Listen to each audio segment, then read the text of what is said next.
की आपण ते उपोषण आमच्या शब्दासाठी माझ्या शब्दासाठी मागे घेतलं, त्यासाठी मी तुमचं शतशः आभारी आहे. त्यानंतर माझं त्यांचं बोलणं झालं आणि मग अनेक निर्णय आपण त्या प्रक्रियेमध्ये केले. मला असं वाटतं की हे निर्णय करत असताना जेवढे फास्ट निर्णय किंवा जेवढे फास्ट GR या मागच्या 10, 12, 15 दिवसात झाले तेवढे कदाचित कधी झाले नव्हते.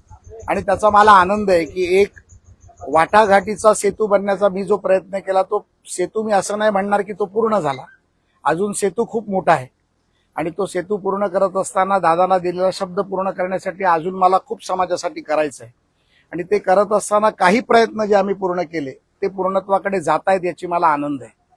ज्यामध्ये आपण एक मोठी मागणी केली होती की MIDC मध्ये मुलांना नोकऱ्या लागल्या पाहिजेत.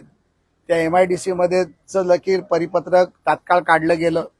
दुसरी आमची मागणी होती की आमच्या काही बांधवांनी स्वतःच्या या आरक्षणामध्ये बलिदान दिलं, त्यांच्या कुटुंबाला मदत झाली पाहिजे. त्या मदतीचा GR देखील निघाला आणि माझ्या माहितीप्रमाणे धनादेश देखील वाटले गेले. माननीय कुचे साहेबांच्या पण मतदारसंघात त्याचं घरी जाऊन देण्यात आलं. आणि मला एक गोष्टीचं त्याचा आनंद यासाठी आहे की माझ्या मराठा कुटुंबाच्या बांधवाला आज काही ना काहीतरी फुलना फुलाची पाकळी म्हणून दादाच्या प्रयत्नांनी ती मदत झाली. आणि आज ग्रामीण भागातल्या एका कुटुंबाला 10 लाखाची जर मदत झाली तर निश्चितपणे त्याच्यासाठी एक आधारवड निर्माण होतो. आणि आधारवड दादांच्या आशीर्वादाने आणि माननीय देवेंद्रजींच्या प्रयत्नांनी झाला याचा देखील मला आनंद आहे. त्यानंतर आमची मागणी होती की आम्ही SOP बनवावी आणि ती SOP दादांना दाखवूनच बनवली गेली. त्यामध्ये काही छोटे मोठे सुझाव सुचवले होते ते 2 दिवसानंतर करून पुन्हा दादांकडे पाठवले गेले. हे सगळे कागदपत्र मी इथं आणलेले आहेत. ती SOP देखील दिली गेली. त्यानंतर हैदराबाद गॅझेटच्या माध्यमातून आपली कुणबी प्रमाणपत्र वाटली गेली होती, त्याचं व्हॅलिडेशन होत नव्हतं. त्यासाठी काही नियमावली आपण बनवायची होती. मी काल रात्री दादा श्रीकांत साहेबांशी पण बोललो, डिव्हिजनल कमिशनरची, ते मैसूरला आहेत. परंतु त्यांनी तात्काळ मिसाळ साहेब आणि छत्रपती संभाजीनगरला ऍडिशनल कलेक्टर मॅडमशी पण माझं बोलणं करून दिलं. आणि त्या पद्धतीमध्ये ज्या पद्धतीमध्ये अपेक्षित आम्हाला आहे त्या पद्धतीमध्ये आज मराठवाड्यामध्ये तरी काम चालू आहे. तसंच काम पश्चिम महाराष्ट्रात देखील चालू आहे. कोकण आणि इतर डिव्हिजनमध्ये आम्ही आढावा घेतो आहोत. आचारसंहिता 22 तारखेपर्यंत आहे, त्यामुळे काही गोष्टीची अडचण आहे. परंतु आपण एक गोष्ट लक्षात घेतली पाहिजे, दादांच्या प्रयत्नामुळे 1 तारीख म्हणजे 30 तारखेला दादांचं उपोषण संपलं आणि 1 तारखेपासून 18 तारखेपर्यंत जवळजवळ 613 नवीन अर्ज आले. आणि त्या नवीन अर्जापैकी 476 लोकांना जात पडताळणी प्रमाणपत्र दिलं गेलं आणि 137 अर्ज शिल्लक आहेत. त्याची देखील मी माहिती घेतली. येणाऱ्या 3-4 दिवसात ते देखील अर्ज केले जातील. दादांची सर्वात मोठी मागणी होती की शिंदे समितीला पुन्हा 1 वर्ष मुदतवाढ द्यावी. ती शिंदे समितीची मुदतवाढ देखील आम्ही दिलेली आहे. आणि त्यामध्ये शिंदे समितीला जे 58 लाख नोंदी मिळाल्या, त्या नोंदी जिल्हानिहाय, तालुकानिहाय, ग्रामपंचायतनिहाय आपण प्रत्येक ग्रामपंचायतीत त्या लावायच्या आहेत, त्याच्या दिवंडी पिटवायच्या आहेत. त्याची एक प्रत 58 लाख नोंदींचा एक त्याला आपण पेनड्राईव्ह नाही म्हणणार, त्यासाठी हार्ड डिस्कच द्यावी लागेल. की हार्ड डिस्क दादांना द्यायची आहे आणि त्याच्या प्रिंटेड कॉपी देखील दादांना द्यायची आहे, जेणेकरून समाजाची लोक घराघरामध्ये गावागावामध्ये जाऊन एखादा जर व्यक्ती कोण आला नसेल, राहिला असेल, त्याला माहीत नसेल तर तो येऊन त्याचं नोंदणी प्रमाणपत्र घेऊन जाईल. ते देखील आपण केलंय. तो डेटा खूप मोठा असल्यामुळे त्याच्यावरती मंत्रालयात एक कक्षच काम करत आहे. आणि मला वाटतं 30 दिवसाची आम्ही दादांची त्यासाठी मुदत घेतली होती. 30-32 दिवसात तो देखील डेटा देण्याचं काम आणि गावागावात दवंडी पेटवून काम करायचं चालू झालंय. एका गोष्टीचा आनंद असा आहे की सन्माननीय विखे पाटील साहेब या उपसमितीचे जे अध्यक्ष आहेत, माननीय मुख्यमंत्र्यांच्या आशीर्वादाने माननीय एकनाथरावजी शिंदे साहेबांनी देखील याचा आढावा माझ्याकडनं दादा घेतला. आणि त्या सगळ्यांच्या आदेशानंतर यंत्रणा जी जोरात कामाला लागली आहे, यामध्ये आता ऍडिशनल कलेक्टर मिसाळ साहेब देखील इथे आलेत. परंतु सरकारची एक भूमिका फार स्पष्ट आहे की यामध्ये कुठल्याही अधिकाऱ्यांनी समाजाच्या लोकांना कुचकाई काम करून शुक्राचार्य झारीतले बनण्याचा प्रयत्न केला तर त्याला सोडलं जाणार नाही. हे आपल्या माध्यमातून मी सांगतो. हे असं समजा की सरकार म्हणून मी तुम्हाला सांगतोय. आणि यामध्ये वैयक्तिक एक लोकप्रतिनिधी म्हणून, आमदार म्हणून दादाला मी शब्द दिलाय. आणि जेव्हा जेव्हा दादानी मला आतापर्यंत आता या मागच्या 10, 12, 15 दिवसात फोन केले तेव्हा दादांना त्याचा तात्काळ निर्णय देण्याचा प्रयत्न मी केला. मी असं नाही म्हणणार की सगळीच कामं माझ्याकडनं होतील, परंतु जे काही शक्य आहे ते दादांसाठी, समाजासाठी, समाजाच्या हितासाठी कोणालाही न दुखवता, मी परत सांगतोय, नाही तर आज दादा आणि मी भेटल्यानंतर आता काही लोक परत चालू करतील. ते चालू करण्याला मी घाबरत नाही, परंतु आम्ही जे करतोय हे समाज हितासाठी करतोय. जी दादाची भूमिका आहे, सगळे समाज बांधव आमच्यासाठी एक आहेत. कोणाच्या समाजाचं भलं झालं तर आम्हाला तसं वाईट वाटणार नाही, पण त्याबरोबर आमच्या मराठा समाजाचं देखील भलं झालं पाहिजे, ही भूमिका दादांनी घेतली. ती भूमिका आम्ही सातत्याने घेतोय. यामध्ये दादांनी ज्या ज्या गोष्टी सांगितल्या त्या शासन निर्णयाच्या बैठका सर्व आम्ही सातत्याने घेतोय. आणि 23 तारखेला आचारसंहिता 22ला संपल्यानंतर पुन्हा उपसमितीची एक बैठक लावली आहे.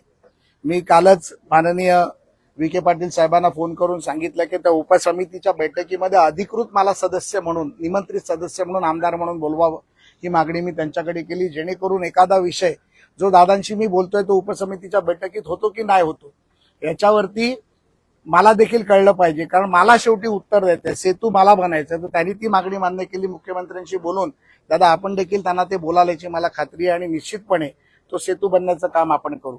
सर्वात मोठा विषय होता ज्या मुलांवरती गुन्हे दाखल केले होते, त्यामध्ये मला वाटतं 964 गुन्हे होते. त्यापैकी 902 गुन्हे मागे घेण्याचं काम जवळजवळ झालेलं आहे. त्यामध्ये कागदपत्र मागवण्याचं काम देखील सुरू झालं. 60-62 गुन्हे जे गंभीर स्वरूपाचे होते त्यामध्ये माननीय विखे पाटील साहेबांनी फार स्पष्ट भूमिका मराठा समाजाच्या बैठकीत घेतली आणि ती बैठक ऑनलाईन होती, त्यामुळे ती जनतेसमोर आलेली आहे.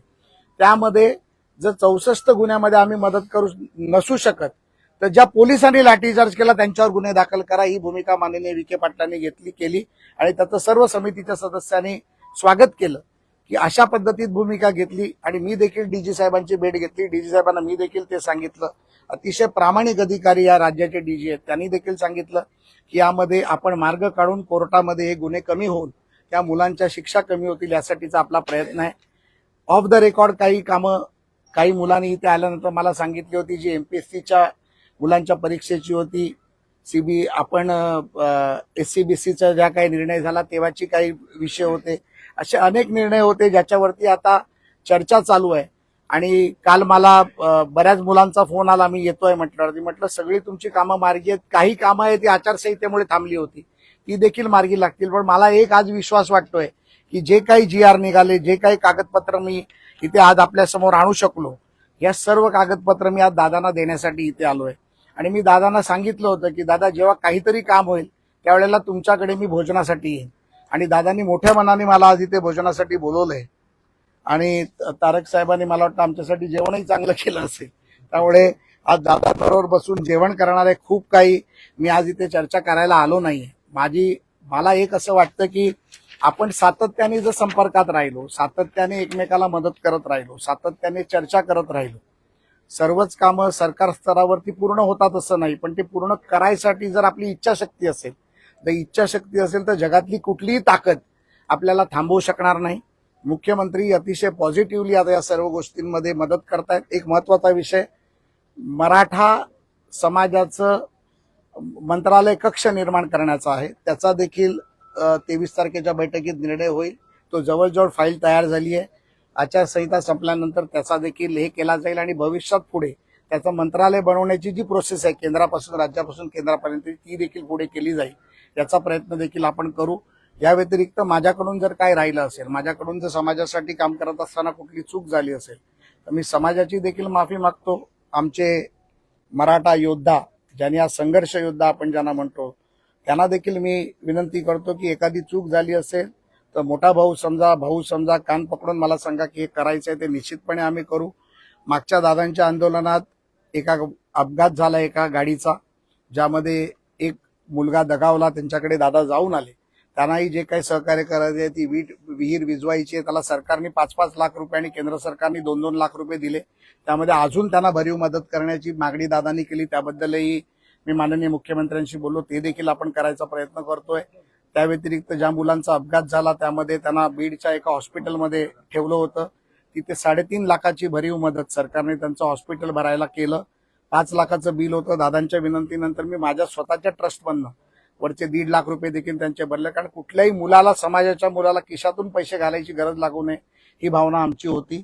इव्हन ज्याच्या घरात मयत झालंय, म्हणजे जो मुलगा आमचा दगावलाय, त्याच्या घरी देखील मी आपल्या समाजाची काही कार्यकर्ते पाठवले होते. दादा स्वतः जाऊन आले. त्यांच्या घरातल्या मुलांच्या शिक्षणाचा प्रश्न असेल, दादांनी मला सांगितलं, तर निश्चितपणे त्यांच्या मुलाला दत्तक घेण्याचं काम आपण स्वतः करू, हे देखील आश्वासन मी दादासमोर देतो. आणि असे अनेक मुलांना नोकरी असतील, शिक्षण असेल आणि ज्या काही गोष्टी असतील त्याच्या सर्व फायदे आपल्याला ज्या ज्या गोष्टी आहेत, ज्या 8 निर्णय झाले त्या निर्णयाच्या गोष्टी मिळतील, एवढंच मी बोलतो आणि आपल्या सर्वांचं पुन्हा एकदा धन्यवाद करतो.